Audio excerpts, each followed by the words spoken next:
السلام علیکم ورحمۃ اللہ وبرکاتہ۔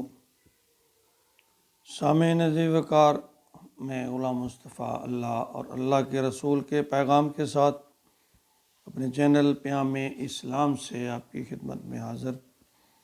درس قرآن کے سلسلہ میں آج کا ہمارا سبق سورۃ الاعراف آیت نمبر 141 ہے۔ اعوذ باللہ من الشیطان الرجیم، بسم اللہ الرحمن الرحیم۔ وَإِذْ أَنْجَيْنَاكُمْ مِنْ آلِ فِرْعَوْنَ يَسُومُونَكُمْ سُوءَ الْعَذَابِ يُقَتِّلُونَ أَبْنَاءَكُمْ وَيَسْتَحْيُونَ نِسَاءَكُمْ وَفِي ذَلِكُمْ بَلَاءٌ مِّن رَبِّكُمْ عَظِيمٌ۔ قرآن پاک میں سب سے زیادہ جس نبی کا ذکر آیا ہے وہ حضرت موسیٰ علیہ السلام ہیں۔ ان کا ذکر 34 صورتوں میں مختلف مقامات پر 136 بار آیا ہے۔ فرعون کے بنی اسرائیل پر ظلم اور پھر بنی اسرائیل کا صبر، مسلسل جد و جہد اور اللہ پر توکل، یہ وہ واقعات ہیں جو ہمارے لیے مشعل راہ ہیں۔ قرآن پاک کے اس حصہ میں حضرت موسیٰ علیہ السلام کا ذکر آیت 103 سے شروع ہو کر ابھی جاری ہے کہ جہاں تک بنی اسرائیل پر ظلم، موسیٰ کا مشکلات یا مشکل حالات سے گزرنا اور آل فرعون سے بچ کر بحر کلثم پار کر جانا، اس کا ذکر تھا۔ اور اس آیت میں جو پچھلا خلاصہ بھی اللہ نے فرمایا کہ واقعی بنی اسرائیل نے بڑے ظلم و ستم سہے ہیں۔ ان میں سب سے بڑی آزمائش جس میں فرعون نے بنی اسرائیل کے بچوں یعنی بیٹوں کو قتل کروایا اور بچیوں کو زندہ رکھا، اور یہ سلسلہ کچھ 40-45 سال تک چلتا رہا۔ تو موسیٰ علیہ السلام کو یہاں یاد کروایا جا رہا ہے، وہ اپنی قوم کو بلکہ وہ یاد کروا رہے ہیں کہ اللہ نے تمہارے اوپر بڑی آزمائش ڈالی تھی، اس سے تمہیں نجات دی ہے اور تم پھر شرک کی طرف جا رہے ہو۔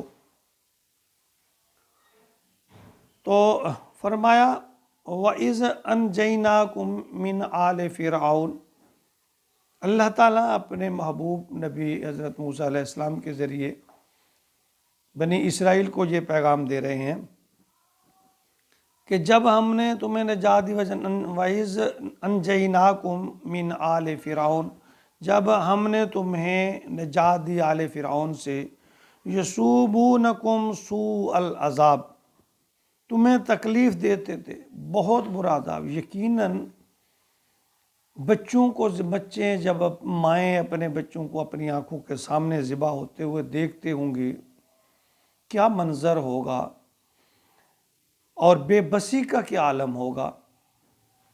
فرمایا یقتلون ابناکم، مار ڈالتے تھے تمہارے بیٹوں کو، ویستحیون نساءکم، اور زندہ رکھتے تھے تمہاری بیٹیوں کو، وفی ذالکم بلاء من ربکم عظیم، یہ تمہارے رب کی طرف سے بہت بڑی آزمائش تھی۔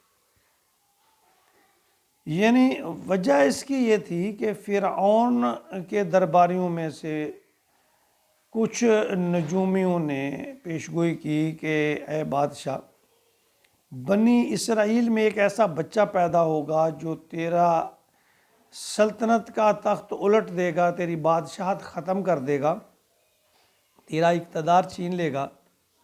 تو اس نے فیصلہ کیا کہ بنی اسرائیل میں پیدا ہونے والے ہر بچے کو قتل کر دیا جائے، اور اس نے پھر اس پر سختی سے عمل درآمد بھی کروایا۔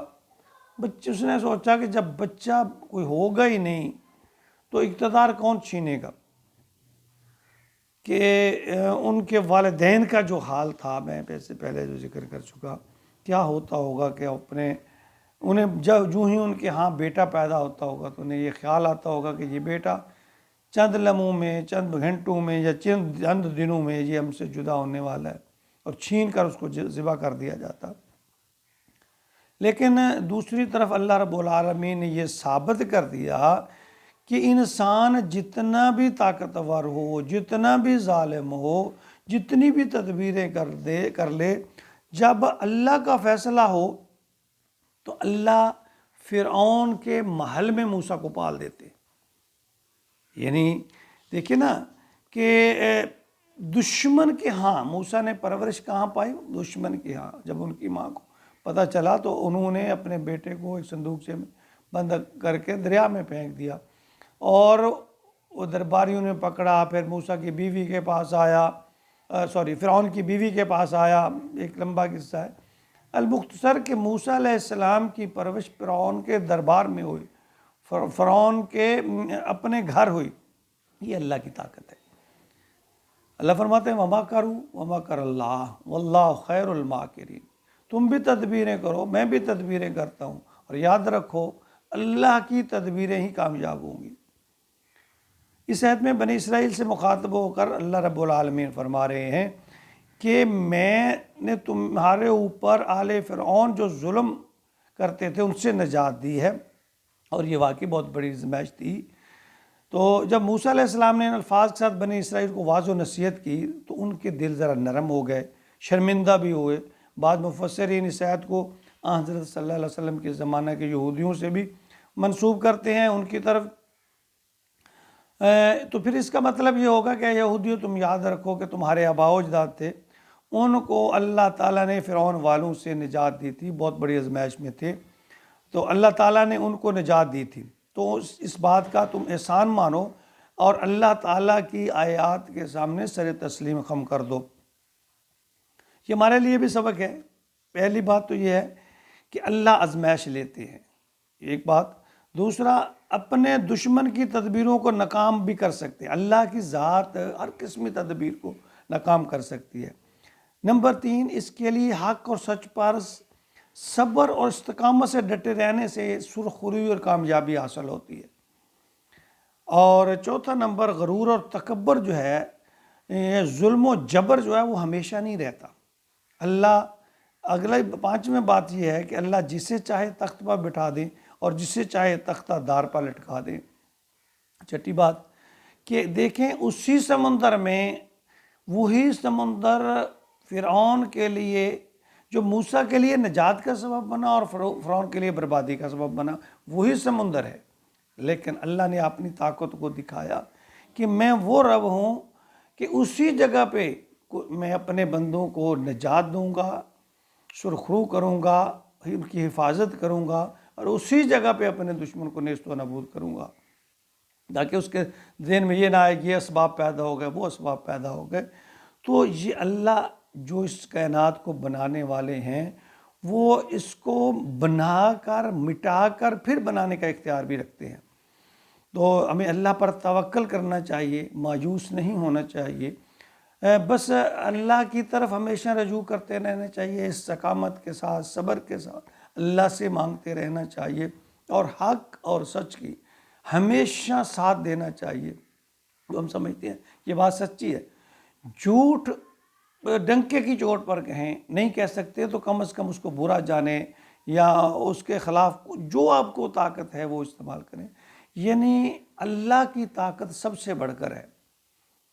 وہ دنیا والوں کی طاقت کو، ہمارے ہاں اسباب کا معاملہ ہے نا، اللہ کے ہاں تو اسباب کا معاملہ بھی نہیں ہے، بغیر اسباب کے اللہ تعالیٰ کر سکتے ہیں، اور پھر اللہ تعالیٰ کو اسباب پیدا کرنے میں دیر بھی کیا لگتی ہے۔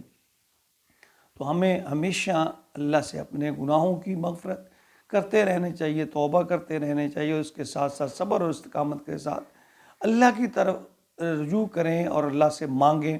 اللہ تعالیٰ ضرور عنایت کریں گے۔ اللہ تعالیٰ سب کی حفاظت فرمائے، آمین۔